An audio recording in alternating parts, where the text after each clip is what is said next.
Today I'm going to show you how to make lemon curd, or a vegan version of lemon curd. So to start off with, obviously you're going to need lemons. You're going to need a cup of juice in the end, so it depends on your lemons as to how much you need to use. Or what you can do is just use it from a bottle if you want to be lazy, which I am totally cool with. So you get a pan and you're going to add your 1 cup of lemon juice to that pan. Now, for thickening it, what I am using here is cornstarch. So there's 4 tablespoons of it going in there. Now, traditionally, lemon curd is made with butter and eggs, and it's the eggs that do the thickening. It basically turns it into a very thick custard. Now, because this is the vegan version and we don't want the eggs in there, we're going to be using cornstarch instead.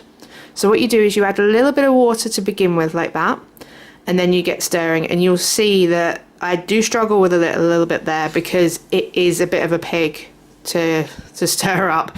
It gets quite solid. So you add a little bit more, keep stirring, and you will end up with what you've got there. It's nice and liquid, no lumps or anything like that. Now in total you want 1/2 cup of water in there. So I've added 1/2 cup to begin with just to get those lumps out, and I'm adding the other half now. So that's 1/2 cup of water in total, and you want it nice and thin like that, so just basically milky water. You don't want it to be thick at this point, and you want to add that into your lemon juice. Up next I've got sugar. Now I've not added that much sugar because I prefer my lemon curd to be very tart and very lemony as opposed to overly sweet. So I've got 2/3 of a cup of brown sugar there. Now on top of that I'm adding 6 tablespoons of soy milk. This is where we're getting to taking over from the butter, because you would have a lot of butter traditionally in lemon curd. So you've got 2 tablespoons of vegan spread and 6 tablespoons of soy milk to take over from that. Now you can do this all separately. There are recipes out there where you add the soy milk and the butter later, but I'm doing an all-in-one method of just chucking it all in the pan, boiling it all up together, and it works because I can't be bothered with the fussiness. Now I've put it on the heat. I've put it on a high heat, and you do need to keep on top of this because it will happen very quickly. So the sugar will dissolve, and then you'll start to see that the butter on top is also starting to go.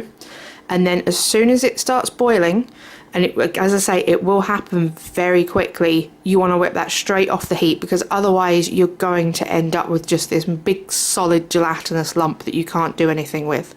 So as soon as it hits this stage, take it off the heat and just keep stirring it, and then this way you can see the thickness you've got. You can always heat it up a bit more and thicken it a bit more, but you can't stop it once it's gone too thick. So that's the thickness that you're looking for. Now you want to pop it in a jar and you want to leave it to cool. I left it about 2 hours to cool, and it was ready to go. However, by that point, it was too dark to continue filming. So we may have eaten some of this before I finished the video, as you can see from the jar with big chunks out of it. But this is something that Leo made yesterday. It's a croissant, so he made his very own croissant dough and turned it into muffins, and we've just popped that on top for breakfast.